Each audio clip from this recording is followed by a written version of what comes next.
नमस्ते। प्रणाम आप सभी को। नव वर्ष की पूर्व संध्या पर आज हम इस वर्ष का यह अंतिम सायंकालीन सत्र लेकर आए हैं। आप सभी ने हमारे इस सत्र को बहुत पसंद किया और आप सभी का प्यार और आशीर्वाद हमें लगातार बना हुआ है। हम आप सभी को बहुत बहुत दिल की गहराइयों से आने वाले नए साल की बहुत बहुत शुभकामनाएं देते हैं और आप सभी से अनुरोध करते हैं कि आप इसी प्रकार से अपना प्यार और अपना जो आशीर्वाद है वो हमारे साथ बनाए रखें। मैं उम्मीद करता हूं कि आने वाला साल भी आप सभी के लिए बहुत अच्छा रहेगा और आप सब नित नई ऊंचाइयों को और जो भी आपके अपने लक्ष्य हैं वो नए साल में पूरे होंगे। मैं इन्हीं शुभकामनाओं के साथ आज का यह सत्र जो हमारा इस वर्ष का अंतिम सत्र है, इस वर्ष का और अगले वर्ष तो हम और भी बहुत सारी अच्छे अच्छे आपको लेक्चर्स हमारे इस प्लेटफॉर्म पर आपको मिलेंगे। तो आप सभी का बहुत बहुत स्वागत है आज नव वर्ष की पूर्व संध्या पर। मैं वैद्य नवीन जोशी आप सभी का बहुत बहुत पुनः आप अभिनंदन करता हूँ, स्वागत करता हूँ। और आज सब आप फिर से जुड़ गए हैं हमारे साथ और मैं देख रहा हूँ कि 100 से ज्यादा लोग अभी जुड़ चुके हैं। चलिए, हमारे लिए तो 31 दिसंबर भी एक ज्ञान को आगे बढ़ाने की एक यात्रा है। चलिए आइए फिर से भगवान धन्वंतरी का वंदन कर हम इस सत्र की शुरुआत करते हैं।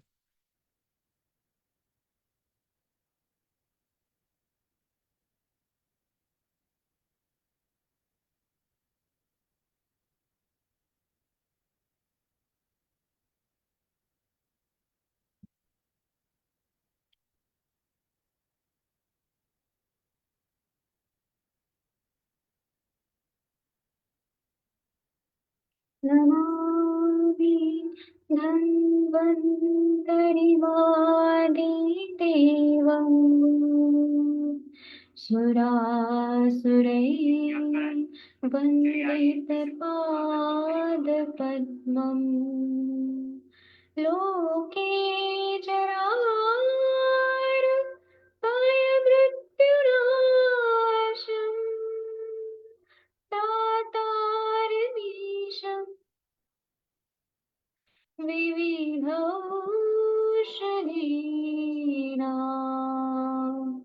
शङ्खं चक्रं च नौकां दधतं मृतघटं चारुतोर्धेश्चतुर्भिः सूक्ष्मस्वच्छादिरुद्यं शुकपरिविलसन् मौलिमम्भोजनेत्रम् कालाम्बोदोज्ज्वलाङ्गम् कटितटविलसत् चारुपीताम्बराटम् वन्दे धन्वन्तरिं तम् निखिलगदमिव प्रौढदावाग्निलीलम्।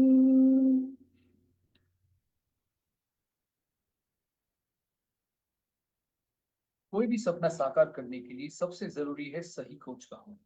चुनिए आयुष दर्पण डिजिटल को और करें अपनी क्लिनिकल आयुर्वेद सीखने का सपना साकार। Download the app now. Thank you, धन्यवाद आप सभी का। आप सभी हमारे साथ में जुड़ गए हैं। नरेंद्र सिंगला जी आप लिखते हैं कि सर 2 दिन से आपका लेक्चर नहीं हुआ, मैंने बहुत मिस किया। मैंने भी बहुत मिस किया और मैंने इन लेक्चर्स को ना होने के कारण मैं भी मिस कर रहा था, पर परिस्थितियां ऐसी थी कि मैं बहुत सारी व्यस्तताएं होती है और इन व्यस्तताओं में कभी कभी हम इन लेक्चर्स को ब्रेक देना होता है। लेकिन मैं प्रयास करूंगा कि मैं रेगुलर आपको सत्र लूं और बहुत सारे लोग हमारे साथ जुड़ चुके हैं। तो आप सभी जुड़ते जाइए हमारे साथ आयुष दर्पण के डिजिटल ऐप पर। ये सत्र अभी लाइव है और हमारा जो पिछला लेक्चर था वो काफी पसंद किया गया। हमारे साथ में राज तारा जी, लखवीर सिंह जी, विदेश्री मोयगिरी जी, गोरा प्रसाद जी, मिस्टर रामन देव जी, शुभांगी जैन जी, तन्वी नुगान कट्टी, हरिणी जी, गोविंद वैद्यार जी, सुमेर बाजूमानी जी, रविन फ्रांसिस, अविनाश जी, मोहम्मद हारून जी, सीजू वर्गीस जी, अजहर बेग जी, अजहर मेरूपो जी, मानसी पटेल जी, मानसी पाटिल जी, आबिद हुसैन जी, जगदीश कृष्णन जी, श्रीनिवास मूर्ति जी हमारे साथ जुड़ते हैं। पश्चिम बंगाल से इंद्रेश बासु, डॉक्टर ओपी पाटीदार मध्य प्रदेश से, डॉक्टर अतुल पांडे यूपी से, और अभिषेक जी हमारे साथ जुड़ते हैं बिहार पटना से, डॉक्टर ज्योति माहौत जी महाराष्ट्र से, ये हमारी पुरानी पार्टिसिपेंट, ब्रजेश पटेल जी, जगदीश के लीलावट जी, प्रदीप श्रीवास्तव जी, वैद्य हिमानी यादव जी, सपना सडोनी जी, तारा रस्ता जी, गणेश ई जी, निकी यादव जी, शिल्पा जामवाल जी हमारे साथ में जुड़ते हैं, आशीष चंदेल जी और जीसान अहमद जी दुबई से, दर्शित दोमादिया जी कनाडा से, योगेश सुरवे जी यूनाइटेड स्टेट्स अमेरिका से, सुरेश कुमार जी, निखिल मोहलकर जी, सीमा पांडे जी हमारे साथ जुड़ती हैं, सुनील शर्मा जी, संगीता जी, कपिल जी, गोपाल कृष्ण जी, विजय जी, गरीश जी, बहुत बहुत धन्यवाद आप सबका। आप सब जुड़ते चले जाइए। और नरेंद्र सिंगला जी और बहुत सारे हमारे जो डॉक्टर्स हैं जो इस सत्र को रेगुलर देखते हैं, आपकी बहुत सारी प्रतिक्रियाएं आती हैं। आप अगर ऐप पर जुड़ते हैं तो वहां पर भी आप अपनी प्रतिक्रियाएं हमें भेज सकते हैं। आज हम बात करेंगे कुटज चूर्ण और बिल्व चूर्ण के बीच में। हमें एक आपको कंपैरिजन देंगे। इससे पहले भी हमने कंपैरिजन दिया था कुटज चूर्ण और गंगाधर चूर्ण के बीच में, जिसे आपने बहुत पसंद किया था। तो आज हम थोड़ी सी बात आपको पहले कुटज चूर्ण की करेंगे, क्योंकि ये शायद आपको लगेगा कि ये रिवीजन हो रहा है, लेकिन देखिए कुछ दवाइयां ऐसी है जो हमारी क्लिनिकल प्रैक्टिस में हम लोग बहुत यूज करते हैं। मैं फिर से आपको बता दूं कि ये जो मेरा लेक्चर है ये हमारे उन चिकित्सक बंधुओं के लिए है जो क्लिनिकल प्रैक्टिस करते हैं। किसी भी प्रकार की औषधि का जो सेवन जो है बगैर चिकित्सक के परामर्श के लेना नुकसानदायक हो सकता है। इसीलिए जब भी आप कोई भी औषधि का प्रयोग करें, अपने आसपास के आयुर्वेदिक चिकित्सक से जरूर संपर्क करें, यह आपके लिए फायदा होगा इससे। तो देखिए आज हम बात करेंगे कुटच के बारे में। आप सब जानते हैं कुटच क्या है। कुटच के बारे में मैंने पहले भी आपको बताया है। कुटच एक बहुत बहुत ही बढ़िया हमारे यहाँ एक प्रिपरेशन है, जिसका अगर आप गौर से देखेंगे तो इसके नाम में ही इसके कर्म छिपे हुए हैं। यानी कि कुटज चूर्ण के नाम में ही इसके अगर आप देखेंगे तो इसके काम छुपे हुए हैं। होलोराइना एंटी डिसेंट्रिका अगर आप देखें तो होलोराइना एंटी डिसेंट्रिका इसे कहते हैं। अगर इसे आप लैटिन में देखें तो इसको हम लोग बड़ा ही जबरदस्त मेडिसिन मानते हैं और ये बहुत प्राचीन औषधि है। और लगभग आप ये जानते होंगे कि जो दस्त है, जो इस प्रकार की स्थितियां हैं, वहां पर बहुत पुराने समय से इस औषधि का प्रयोग किया जाता है। आयुर्वेद के प्राचीन ग्रंथों में अगर आप देखें तो उसकी बहुत चर्चा मिलती है।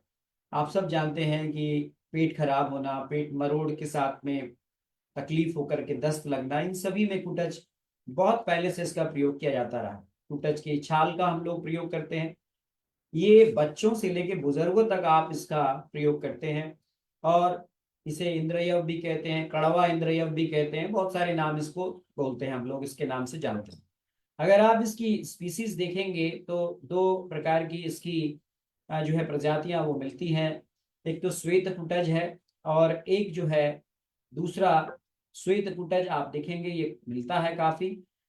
और इसको होलोराइना एंटी डिसेंट्रिका भी कहते हैं। और ये मैं हम इसी की बात करेंगे आज, अभी इसी की बात करेंगे और हम आपसे इसी की बात करेंगे और इसको श्वेत कुटज की बात करेंगे। कुर्ची भी कहते हैं इसे, ओनेस्ट्री भी कहते हैं, संस्कृत में कुटज, इंद्रयव, कलिंग आदि आदि नामों से इसे हम लोग जानते हैं। और ये सब हमारे यहाँ बहुत कॉमनली इसका यूज करते हैं। कोंकणी में पाला भी कहते हैं, बेपाले के नाम से भी जानते हैं, इंद्र जव भी बोलते हैं, इंद्रजवानु भी बोलते हैं, बहुत सारे नाम हैं। हिंदी में मीठा इंद्रयव, कड़वा इंद्रयव, ये सब इसके नाम बोले जाते हैं। देखिए जो हमारे यहाँ श्वेत कुटज की दो, एक तो कुटज है और दूसरा श्वेत कुटज है, मैंने बताया। तो श्वेत कुटज की भी दो प्रजातियां होती है। एक को हम रेसिया टिंक्टोरिया कहते हैं और दूसरा रेसिया टोमेंटोसा। यहाँ पर रेशिया जो WRIGSTI, रेटिया रेटिया कह सकते हैं आप, रेसिया कह सकते हैं, प्रोनाउंसिएशन में आप जो भी करें। और इसका जो आप जो ये श्वेत कुटज है और जो कुटज है उसको हम लोग होलोरिना एंटी डिसेंट्रिका बोलते हैं। तो ये दोनों ही आपको कुटज, एक तो कुटज हो गया साधारण कुटज और एक श्वेत कुटज हो गई, जिसकी दो प्रजातियां हो गई। अब कहाँ कहाँ ये लाभ देता है और कैसे ये काम करेगा। देखिए कुटच के बारे में, कुटच हम लोग बहुत यूज करते हैं। मैं कुछ अपने इसके कुछ योग, अपने योग बताता हूँ, आप इसका प्रयोग आप भी करते होंगे। जैसे कि दांत दर्द हो रहा है तो आप कुछ ना करें, कुटच का जो कुटच की जो छाल है इसका क्वाथ बनाएं, काढ़ा बनाएं, या फिर कुटच के पाउडर को सीधे आप कषाय के फॉर्म में बना लें और आप दे दें, रोगी को दे दें। आप देखेंगे कि इससे तत्काल जो है वो इस प्रकार की जो अतिसार की स्थिति है वो एकदम से कंट्रोल में आ जाती है। तो इस प्रकार से आप इसका यूज कर सकते हैं। You can use cutch in such an way. इसके अलावा कुटेज का और भी बहुत सारा प्रयोग है। मैं बहुत सारे लोग यहाँ पे जुड़ रहे हैं, मैं आप सबको जोड़ रहा हूँ, यहाँ पे ध्यान से आप जुड़ते चले जाइए। और ये आप सभी का यहाँ पर जो भी आप कमेंट दे रहे हैं, सर मैं अपना एक्सपीरियंस शेयर करना चाहता हूँ। हिकअप में नींबू साथ का घोल का नस्य देना से हिकअप एकदम ठीक हो जाता है। जय आयुर्वेद। धन्यवाद आपका संदीप कौशल जी, धनवंतरी जी, नमो नमः। बहुत बहुत धन्यवाद संदीप जी, हमारे इस लेक्चर को शेयर करते रहिए। और आप ध्यान रखिएगा, अगर जो लोग यहाँ पर ऐप पर नहीं जुड़ पा रहे हैं, वैसे तो ऐप में हमारे साथ में 500 लोग आसपास जुड़ते हैं, लेकिन फिर भी इसके बाद भी आप नहीं देख पाते हैं तो आप चिंता ना करें। हमारा जो ये लेक्चर है ये आपको यूट्यूब पे ठीक 8 बजे और ठीक 9 बजे ये डॉक्टर नवीन जोशी के यूट्यूब चैनल पर आपको मिलता है। देखिए आपको मैं कुछ और अनुभव अपना बताता हूँ। आपने कुटज की छाल का काढ़ा जो है इसको आपने बनाना है और 6 ग्राम इसमें आपने इसमें अतीस का पाउडर मिलाना है। और ये भी बहुत अच्छा काम करता है, जो लूज मोशंस हो रहे हैं उसमें काम करता है। इसी प्रकार से 40 ग्राम के करीब आप इंद्रियव की छाल का आप छाल ले लें और इसे बॉईल कर लें। तो आप 40 ग्राम इंद्रियव की आप जो है इंद्रियव की आप छाल को आप 400 मिलीग्राम पानी में बॉईल कर लें। और जब एक कढ़ा एक चौथाई रह जाए तो इसे आप छान लें और छान कर इसमें अनार का रस, दाड़िम का रस मिला लें और फिर इसे आग आग पर थोड़ा सा गाढ़ा कर लें आप, ठीक है ना। और इसमें 6 ग्राम की मात्रा में छाछ के साथ में इसको आप सुबह शाम पिए। बहुत बढ़िया काम करता है ये, बहुत अद्भुत रिजल्ट्स हैं इसके। फिर से मैं रिपीट करता हूँ, 40 ग्राम आपने कुटिस की छाल लेनी है, इसको 400 आपने मिलीलीटर पानी में, लगभग आधा लीटर से थोड़ा कम पानी में बॉईल कर लीजिए। और जब ये 1/4 रह जाए, 100 ml के करीब रह जाए, तो आपने इसमें इतना ही लगभग दाड़िम का रस मिलाना है। आप इसे पकाइए, गाढ़ा कर लीजिए और अब इसे लगभग लगभग 6 ग्राम से आप 10 ग्राम की मात्रा में लगभग आप जो है वो छाछ के साथ में सुबह शाम दीजिए। बहुत बढ़िया काम करता है ये, कोलाइटिस के लिए बहुत ही जबरदस्त काम करता है। खासकर ये जो हमारा गृहिणी रोग में जो बार बार आपने देखा होगा मुहुर बद्धम मुहुर द्रवम, तो द्रवम वाली स्थिति में रोकने में ये बहुत बढ़िया काम करता है, ये मेरा अनुभव है। कई बार आपने देखा होगा कि रक्तज प्रवाहिका होता है, जब आपने देखा होगा जिसमें ब्लीडिंग जो है वो डिसेंट्री होती है, तो वहां पर भी आप इस कुटच की छाल को आप जो मैंने ऐसा बताया काढ़ा बना के आप छाछ के साथ पिलाएं, बहुत बढ़िया लाभ करता है।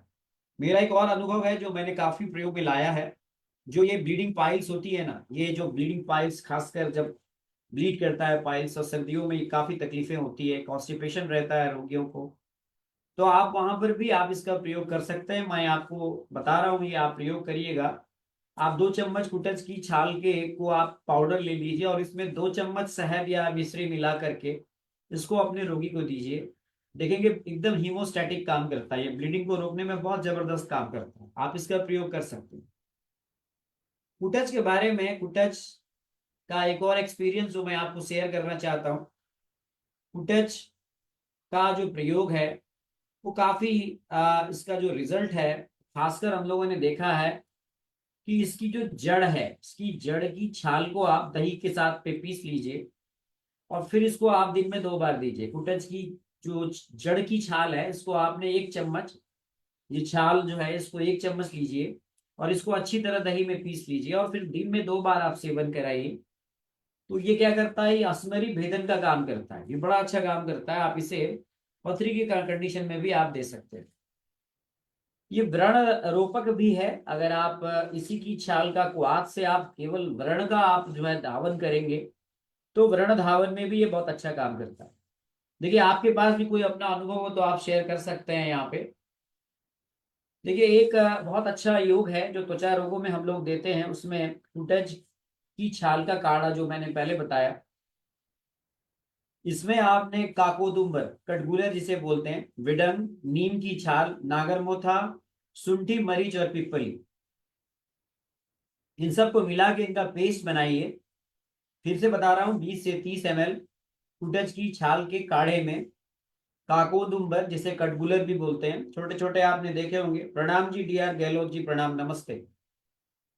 और आपने इसमें काकोदुम्बर जो छोटे छोटे आपने देखे होंगे, इसके हरे हरे बीज लटके हुए होते हैं, उदुम्बर की तरह ही होते हैं। इसमें आपने बिडंग, नीम की छाल, नागरमोथा, सौंठ, मरीच और पिप्पली, फिर से याद करिए, कुटज की छाल का के काढ़े में काकोदुम्बर यानी कटगुलर, विडंग, नीम की छाल, नागरमोथा और त्रिकटु के द्रव्य जो हैं, इन सबको मिला के इसका एक अच्छे से पेस्ट बना लीजिए और इस पेस्ट को आप स्किन की अलग अलग कंडीशंस में आप अप्लाई कीजिए। बहुत बढ़िया काम करता है, इट्स वेरी वेरी इफेक्टिव। कहीं पर भी इन्फ्लेमेशन हो, अगर आप सिंपल गुटज के तने की छाल को पीस कर वहां पर लगा देंगे तो देखेंगे एंटी इन्फ्लेमेटरी भी होता है। अगर आप देखें तो हमारे यहाँ जो वात रक्त की स्थिति है, जहां पर वात और रक्त दोनों ही दूषित होते हैं, वहां पर भी कुटज के आप कुटज का प्रयोग करते हैं, इससे काफी लाभ मिलता है। तो ये तो मैंने आपको कुटज के प्रयोग बताया, अभी तो मैं कई सारे इसके प्रयोग आपको बता सकता हूँ। आप आप देखिए, जैसे बहुत सारे लोगों को पेशाब में जलन होती है, तो आपने कुटज के फल का केवल आपने फल भी दिया कुटज का, तो उससे भी जो बर्निंग सेंसेशन है उसे कम कर सकते हैं। इसे बहुत सारे इसका प्रयोग, जैसे श्वेत कुटज जो है, इसका प्रयोग हम लोग इंडाइजेशन में भी करते हैं। ये सब तो मैंने आपको कुटज के बारे में बताया। कुटज का हम क्या क्या चीज सेवन करते हैं अगर आप ये पूछें, तो हम इसके जड़ों का भी यूज करते हैं, इसकी पत्तियों का भी यूज करते हैं, इसके तने का भी यूज करते हैं, इसके फल का भी यूज करते हैं, इसके हम पंचांगों का यूज करते हैं। पर ये सारी चीजें जो है वो चिकित्सक के परामर्श अनुसार होना चाहिए। बहुत सारे लोग हमारे यहाँ मलेरिया या फिर टाइफाइड की कंडीशन है, जहां पर ज्वर जो है वो एक प्रकार विशेष प्रकार का होता है, जाड़ा रख के बुखार आता है, आपने देखा होगा मलेरिया में। और टाइफाइड में एक स्टेप लैडर पैटर्न से फीवर आता है, वहां पर भी ये कुटज जो है ना बहुत प्रभावशाली है। कुटज का और भी बहुत सारा प्रयोग है, लेकिन मैं अभी यहाँ पर जो विशेष रूप से आपको हम लोग जो प्रयोग करते हैं आप देखेंगे, तो कुटज चूर्ण का हम लोग ज्यादातर प्रयोग करते हैं गृहिणी में। गृहिणी के बारे में मैं थोड़ा सा बताऊं आपको, थोड़ा सा गृहिणी को बताने से पहले थोड़े से गृहिणी के रोग के बारे में चर्चा करना बहुत जरूरी है। आप सब जानते हैं कि हमारे यहाँ कहा गया है कि अगर घर में गृहिणी और हमारे शरीर में गृहिणी बिगड़ जाए तो बड़ी समस्या है। और आप सब जानते हैं कि अर्श, अतिसार और गृहिणी, ये तीनों ही अग्निमान से होने वाली व्याधियां हैं। मैं अपना लेक्चर बहुत शॉर्ट रखूंगा, आधे घंटे में समाप्त करूंगा, क्योंकि ये लंबा है, लेकिन मुझे बिल को भी कवर करना है। आप सब जानते हैं कि जठराग्नि का बहुत महत्व है, और हमारे शरीर में हम यूं कहें कि अग्नि का महत्व इतना है कि कहते हैं कि अग्नि अगर है तो हम जिंदा हैं, अग्नि नहीं है तो हम समाप्त हैं। और ये अग्नि की विकृति जो मूल रूप से हमें मिलती है, अगर आप देखेंगे, तो गृहिणी जो है हमारी पित्तधरा कला कही गई है, वहां पर सबसे ज्यादा इसकी प्रॉब्लम्स मिलती है। और इसी के आधार पर हमारे आचार्य चरक चिकित्सा स्थान में अगर आप देखें, तो गृहिणी को इतना महत्व दिया गया कि गृहिणी दोष चिकित्सा अध्याय जो है वो 15वां अध्याय इसी नाम से रखा गया। मैं यहाँ पर उत्पत्ति पर बात नहीं करूंगा। यहाँ पर अगर हम लक्षणों पर देखें, तो अति सृष्टम विबद्धम व द्रवम तद उपदिश्यते, तृष्णा अरोचक वैरस्यम प्रसेक तमकान्वितः, शून पादकर शास्ति पर्वरूक छर्दनम ज्वर, लोहम गंधि स्तिक्ताम्लम उद्गारश्चास्य जायते। यानी ऐसे रोगियों को आपने देखा होगा कि बार बार कहते हैं कि हमें बड़ा सॉलिड कभी आता है मल, कभी एकदम से लिक्विड आता है, बार बार जो है मल आता है, खाते ही मल आता है। अक्सर लोग ही प्यास बताता है, अरुचि बताता है। मुख में टेस्ट नहीं आता, और कई बार उसको सांस की, स्टमक श्वास की भी समस्या होती है। हाथ पैरों में सूजन रहती है, जोड़ों में, अस्थियों में दर्द रहता है। अगर आप देखेंगे रोगी को कभी कभी खाना खाते ही उल्टी आने जैसी होती है, भारी भारी पर लगता है, नॉजिएटिक सेंसेशन रहता है, बुखार भी कभी कभी रह सकता है। और यहाँ पर एक बहुत इंपॉर्टेंट बात कही गई है, लोहाम गंधिस तिक्ताम्लम उद्गारस चास्य जायते, यानी लोहे और आम के समान गंध युक्त तिक्त और अम्लीय डकार लेता है। ये तो गृहिणी के बारे में, गृहिणी का लक्षण बताया है। अब देखिए यहाँ पर मैं बहुत ज्यादा इस पर गृहिणी पे नहीं जाऊंगा, क्योंकि हमारा जो ये अभी जो ये सेशन है, ये मेनली जो है फोकस्ड है वो औषधि योग पर फोकस्ड है। तो अगर आप देखें तो ये सारे लक्षण जो हैं हमें अमीबिक कोलाइटिस में भी मिलते हैं, क्योंकि अमीबा जो होता है वो जो हमारी, हम यहाँ पे गृहिणी तो नहीं कहेंगे, पर इंटेस्टाइन की जो म्यूकोसा है उसको धीरे धीरे वो खाना शुरू करता है, और म्यूकस जो है वो स्टूल के माध्यम से मल से बाहर आता है। और आप सब जानते हैं कि हमारी जो म्यूकोसा है इंटेस्टाइन की, ये बहुत बड़ी प्रोटेक्टिव कवरिंग है। अगर आप गौर से देखें तो हम लोग बहुत सारे मांसाहार भी करते हैं, और वहां पर आप देखे होंगे कि हमारी आंतें नहीं पचती है, हमारा भोजन पच जाता है पर आंतें नहीं पचती है। इसके पीछे जो कारण है वो वही जो लेयर है जिसे हम म्यूकोसा बोलते हैं। लेकिन जो अमीबा है वो इन, जिसे हम प्रोटोजोन कहते हैं, वो अमीबा क्या करता है, म्यूकोसा की लेयर को खाता है, और यही अमीबा अंदर उसी म्यूकोसा से पेनिट्रेट करते हुए अंदर सिस्ट बनाता है, जिसे क्वाड्री न्यूक्लिएट सिस्ट कहते हैं। मैं बहुत साधारण सी भाषा का प्रयोग कर रहा हूँ। ऐसे में हम लोग जो एलोपैथी में दवाइयां लेते हैं वो भी अमीबीसाइडल होती है, और हमारे यहाँ कुटज से बढ़िया अमीबीसाइडल कोई और मेडिसिन नहीं है। मैं यूं कहूं कि ये अगर आप मॉडर्न साइंस के हिसाब से देखें तो ये बेस्ट अमीबीसाइडल मेडिसिन है। और हाँ, अमीबीसाइडल मेडिसिन तो है ही, साथ साथ हम इसको एंटी माइक्रोबियल ड्रग के रूप में भी इस्तेमाल करते हैं। तो ये तो रही बात कुटज की, यानी कि कुटज जो है वो अमीबीसाइडल भी है, साथ में एंटी माइक्रोबियल। लेकिन अब बात यह है कि कुटच ने जो, मैं बहुत इंपॉर्टेंट बात बता रहा हूं, अगर आपका कुछ इसमें अपना अनुभव हो तो आप जरूर शेयर कीजिएगा। लेकिन कुटच क्या करता है, कुटच एक उस प्रकार का, उसका जो नाम ही देखिए आप, एंटी डिसेंट्री का नाम देखिए, इसका लैटिन में जो नाम है, हमारे यहाँ वैसे भी सिंगल हर्ब फॉर्मुलेशन को यूज करने से हम बचते हैं। तो अगर आप कुटच देते हैं तो वो क्या करेगा, वो अमीबीसाइडल है, वो बैक्टीरिसाइडल है, वो वहां पर जो भी तत्व हमारे म्यूकोसा को नुकसान पहुंचा रहे हैं उन पे तो काम करेगा। लेकिन जानते हैं आप, जो म्यूकोसा को रिपेयर करने का काम कौन करेगा, जानते हैं आप? उसको रिपेयर करने का काम करेगा बिल्व। जो बेल की जो मज्जा है ना, ये उस म्यूकोसा में हुए नुकसान की भरपाई करने में, उसको पूर्ण करने में बहुत इंपॉर्टेंट मदद करती है। तो इसीलिए कुटज और बिल्व का जो कॉम्बिनेशन है वो हम लोग इस प्रकार की स्थिति में देते हैं।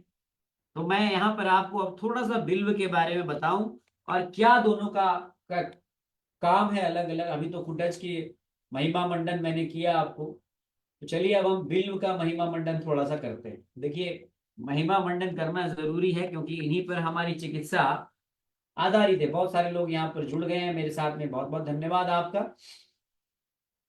आपका ये नव वर्ष की पूर्व संध्या पर हमारा ये लास्ट शायद आज लेक्चर है, और कल से हम आपको नए स्वरूप में फिर से आएंगे आपको।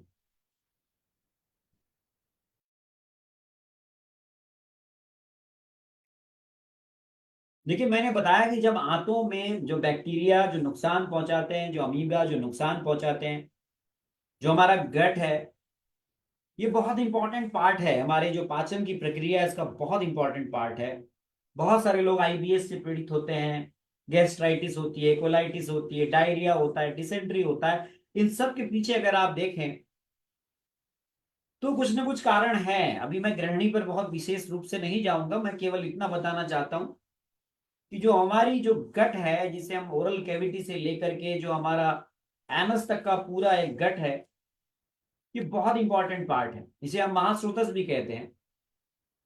आप अगर देखें तो यहीं पर भोजन को ग्रहण करने से लेकर के पेरिस्टाल्टिक मूवमेंट, अंदर पाचन की प्रक्रिया, फिर ड्यूडेनम में जाना, फिर वो स्मॉल इंटेस्टाइन में जा करके फिर अलग अलग पार्ट में उसका डाइजेशन, फिर लार्ज इंटेस्टाइन में एब्जॉर्प्शन, और अल्टीमेटली फीकल मैटर के रूप में बाहर उसका एक्सपल्सन, ये सारी जो प्रक्रियाएं हैं ये सारी हमारी गट में होती है।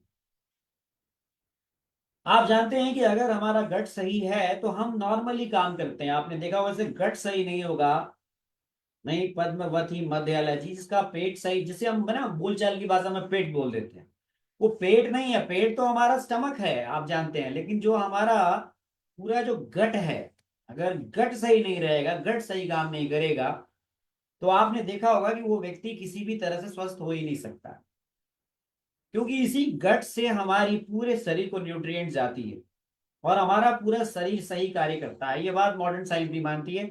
और हजारों साल पहले हमारे आचार्यों ने कहा, रोगः सर्वे अपि मंदाग्नौ, सभी बीमारियों का कारण जो है वो मंदाग्नि है। और अग्नि का भी स्थान जो देखें आप, जठराग्नि का, वो यही स्थान है इसका। तो अब सवाल ये है कि अगर आप देखें हमारे शरीर में एक बहुत इंपॉर्टेंट हार्मोन, आज मैं थोड़ा सा आपको लेक्चर लंबा हो जाएगा लेकिन मैं बताना चाहूंगा कि हमारी जो मूड है और मेमोरी, कई बार कहते हैं ना, अरे पेट साफ नहीं हुआ है तो यार मूड खराब है आजकल। बोलते हैं ऐसा। या फिर आप किसी आईबीएस के पेशेंट को देखो, आप हमेशा परेशान रहेगा, उसका मूड खराब रहेगा, हमेशा कुछ काम करने का मन नहीं करेगा। अगर आप मानते हैं ना, ऐसा आपने देखा होगा, बड़ा परेशान रहते हैं लोग, कभी इस डॉक्टर के पास, कभी उस डॉक्टर के पास, बदलते रहते हैं डॉक्टर्स, डॉक्टर्स पे डॉक्टर्स, डॉक्टर्स पे डॉक्टर्स, चेंज करते रहते हैं। और सबसे ज्यादा ये टारगेट होते हैं चिकित्सकों के। आप देखेंगे कि चिकित्सक जिसके पास भी जाते हैं, इसकी कोलोनोस्कोपी, इसकी सारी जांचें करा दी जाती है, और आता कुछ नहीं है। आपके पास ऐसे रोगी फाइल लेके आते हैं, देखेंगे इतनी मोटी फाइल है भाई साहब, कोलोनोस्कोपी करा रखी है। कभी आपने सोचा है कि वो इतना परेशान क्यों होते हैं? मैं आपको बताता हूँ। हमारी जो गट है ना, इसमें जितने भी हमको अच्छा महसूस करने वाला जो हार्मोन है, ये सब एक्चुअली गट में प्रोड्यूस्ड होता है। आपको ये बात जानकर आश्चर्य लगेगा कि जितना भी हमको फील गुड कराने वाले तत्व हैं, जो हमारे हॉर्मोन्स हैं, ये सब फील गुड कराने वाले जितने भी हॉर्मोन्स है, ये सारे एक्चुअली गट में प्रोड्यूस्ड होते हैं। जी हाँ। और आपको यह भी जानकर आश्चर्य होगा कि 100 ट्रिलियन बैक्टीरिया जो है, जो हमारे शरीर में है, उनमें ज्यादातर हमारे गट में है। अब बताइए, जो 100 ट्रिलियन बैक्टीरिया है वो ज्यादातर हमारे गट में है, और जो हमारे मूड को अच्छा रखने वाला जो हार्मोन है वो भी गट से प्रोड्यूस हो रहा है। अब बताइए, हजारों साल पहले हमारे आचार्यों को ये सब बात मालूम थी, तभी तो कहा कि रोगः सर्वे अपनी मंदाग्नि। तो अगर आपकी गट हेल्थ अच्छी है तो आपकी एपेटाइट अच्छी होगी, आपका डाइजेशन अच्छा होगा, आपका बाउल सही रहेगा। जब आपकी गट की हेल्थ अच्छी नहीं है तो आप कहाँ से ऑप्टिमल, आप कहाँ से अच्छा महसूस करोगे? आप अच्छा महसूस करोगे ही नहीं। और वही बाद में इरिटेबल बाउल सिंड्रोम जैसी स्थितियां, हाई कोलेस्ट्रॉल लेवल, फटीग, त्वचा की समस्या, हार्ट प्रॉब्लम, ये मॉडर्न साइंस भी मानती है कि गट हेल्थ अगर आपको सही नहीं रहेगा तो आप तमाम तरह की समस्याओं से पीड़ित हो जाओगे। तो गट हेल्थ कितना इंपॉर्टेंट है देखिए आप। और इस गट हेल्थ को इंपॉर्टेंट है तो गट की हेल्थ को मेंटेन करने के लिए हमें बिल्व जैसे चूर्ण की भी जरूरत है। अगर आप बिल्व को देखें तो बिल्व के अंदर जो बिल्व की जो फल मज्जा है ना, अगर आप इसे गौर से देखें तो ये हमारे गट हेल्थ के लिए बहुत, अपने आप आपको ऐसा लगेगा, जी राजेश मिश्रा जी, की गट हेल्थ के लिए सुपर सुपर फ्रूट है ये, सुपर फ्रूट। मैं ये कहूं कि आपकी गट हेल्थ के लिए एक तो सुपर फ्रूट कौन सा है, तो आप कहेंगे बिल्व फल मज्जा। क्योंकि आप गट पे ही आप आते हैं तो वहीं आप देखिए, आप हम पंचकर्म भी करते हैं तो हम क्या करते हैं, हम दोषों को शाखाओं से कोष्ठ में लाते हैं, गट में लाते हैं ना, फिर गट से ही तो बाहर निकालते हैं, बाहर, out from the oral cavity, out from the anal reason. तो गट ही तो उसमें काम कर रहा है ना। शाखाओं से हमने जो कोष्ठ में लाया वो गट में ही तो लाया। तो जब आपकी अग्नि सही काम करेगी, जब आपके पाचन एंजाइम सही काम करेंगे, जब आपका फूड सही एसिमिलेटेड होगा, जब आपका डाइजेशन स्टिपुलेटेड टाइम पर होगा, तो आपकी बॉडी नरिश्ड होगी, आप स्ट्रेस फ्री रहोगे, आपके शरीर में सेरोटोनिन प्रॉपर प्रोड्यूस होगा, आपका मूड अच्छा रहेगा। तो है ना कमाल का ये आपका गट। और इस गट में काम करने के लिए बिल्व चूर्ण बेस्ट है। तो बिल्व, इसीलिए हमारे यहाँ ना मैंने देखा है बेल के शरबत लोग पूर्व पूर्व उत्तर प्रदेश में, बिहार में दो चीजें बहुत कॉमनली वहां ली जाती है, एक तो सत्तू और दूसरा बेल का शरबत। सुनील कुमार जी प्रणाम, नमस्ते। तो आप अगर देखें तो मैं थोड़ा सा आपको आगे बताना चाहता हूं कि अग्नि अगर आप देखें तो हमारी जो अग्नि है वो जठराग्नि, जो मेन रूप से हमारे जो पाचन तंत्र पे काम करती है। भूताग्नि जो है वो 5 प्रकार की आप सब जानते हैं, जो हमारे शरीर में पंचभूतों को आपको आगे उनके निर्माण में, उनको आगे उनके निर्माण में बड़ा इंपॉर्टेंट रोल करती है। और धातुआग्नियां जो है वो हमारे 7 धातुओं के लेवल पर काम करती है। लेकिन अगर आप देखें तो इन सब का जो बेस है ना, वो कहाँ है? वो हमारी जठराग्नि है। नहीं, तो जठराग्नि को बहुत ज्यादा दीपन भी नहीं करना है, आपने तीक्ष्णाग्नि भी नहीं करनी, आपने मंदाग्नि एकदम उनको एकदम कम भी नहीं करना है, सम की स्थिति में रखना है। तो आपको ऐसी दवाइयां चाहिए होती हैं जो आपके अग्नि को भी ज्यादा तीक्ष्णता ना दें, ज्यादा मंद भी ना करें। तो हम ये कह सकते हैं कि बिल्व आदि चूर्ण या बिल्व चूर्ण जो है, ये कॉम्बिनेशन में बिल्वादि चूर्ण की बात नहीं कर रहा हूं, मैं केवल बिल्व चूर्ण की बात कर रहा हूं। तो बिल्व चूर्ण भी अपने आप में एक सुपर फ्रूट है जो गट हेल्थ के लिए बेस्ट है। अब आप कहेंगे क्यों ऐसा है, आप सवाल पूछा, अभी फुटेज के बारे में बताया मैंने आपको। बिल्व के बारे में अगर आप देखें तो बिल्व में हाई प्रोपोर्शन में टैनिन्स होते हैं, जो हमारे, आप देखेंगे कुटेज को आप देंगे बहुत लंबे समय तक तो आपकी समस्या का समाधान तो हो जाएगा, पर वो गट में जो डैमेज हुआ है उसको रिपेयर नहीं कर पाता कुटेज जी। विडंग और कुटेज जो है वो against the amoeba, against the जो वहां पर प्रोटोजुअन्स हैं या फिर हेलमिन्स हैं, उनके अगेंस्ट तो काम करते हैं, लेकिन उन्होंने जो डैमेज कर दिया उसको रिपेयर करने के लिए आपको बिल्व बेहतरीन मेडिसिन है ना विजय चमनवाला जी। क्यों अगर ऐसा है तो आप कहेंगे क्योंकि इसके अंदर जो टैनिन्स है बहुत जबरदस्त काम करते हैं, और ये जो है हमारी जो गट की हेल्थ है इसको बढ़िया रखती है, जिसे आप पोस्ट भी कहते हैं। और ये हमारे पाचन, हमारी मेटाबॉलिज्म, इन सब को बढ़िया फर्स्ट क्लास रखती है, जिससे कि आपके शरीर में जो भोजन का पाचन सम्यक रूप से होता है। हमारी जो जठर है, हमारी जो आंतें हैं, हमारी जो यकृत है, जो कि पाचन के लिए मेन फंडामेंटल, हम कहें कि इनका स्वस्थ होना बहुत आवश्यक है, इन सब के फंक्शन को मेंटेन रखती है। तो हम यूं कहें कि बिल्व जो है वो, बिल्व के बगैर आप यूं कहें कि कुटच भी जरूरी है। आप ये मान के चलें कि कुटच से आपने उस पैरासाइट को, उस अमीबा को, कुटच और बिडंग से आपने मार दिया, वहां पर एक इन्वायरमेंट बनाया जिससे उनकी ग्रोथ आपने रोक दी। जानते हैं आप, जो अमीबा होता है उसका क्वाड्री न्यूक्लिएट सिस्ट होता है, जिस सिस्ट के अंदर में दवा भी नहीं जानती, क्योंकि वो भी जीव है, वो अपने सिस्ट बना के उसको प्रोटेक्ट करता है। लेकिन जो विडंग है, कुटज है, ये वहां जाके उसको सिस्ट से को डिजॉल्व करके उस जो उसके जो अंदर जो जो अमीबा है जो अभी ग्रो करेगा वहां से, उसको वहीं जाके खत्म कर देती है। लेकिन इस प्रक्रिया के दौरान कहीं ना कहीं कोलैटरल डैमेज भी होता है। जैसे आप मान के चलिए कि विजय जी आपने जो है कहीं मिसाइल गिरा दिया, तो मिसाइल कितना भी प्रिसाइज आप अटैक करेंगे, कोलैटरल डैमेज तो होगा, आसपास में पेड़ पहाड़ देखो गिरेंगे गिरेंगे। यहाँ कोलैटरल डैमेज का अर्थ ये होता है कि वहां पर, जहां बताया मैंने, ट्रिलियंस ऑफ बैक्टीरिया हैं और उनमें से बहुत सारे फ्रेंडली बैक्टीरिया हैं, तो वो भी मरते हैं ना। ऐसा प्रिसाइज थोड़ी ना उसमें सेंसर लगाया कि वो जाके अमीबा को ही मारेगा।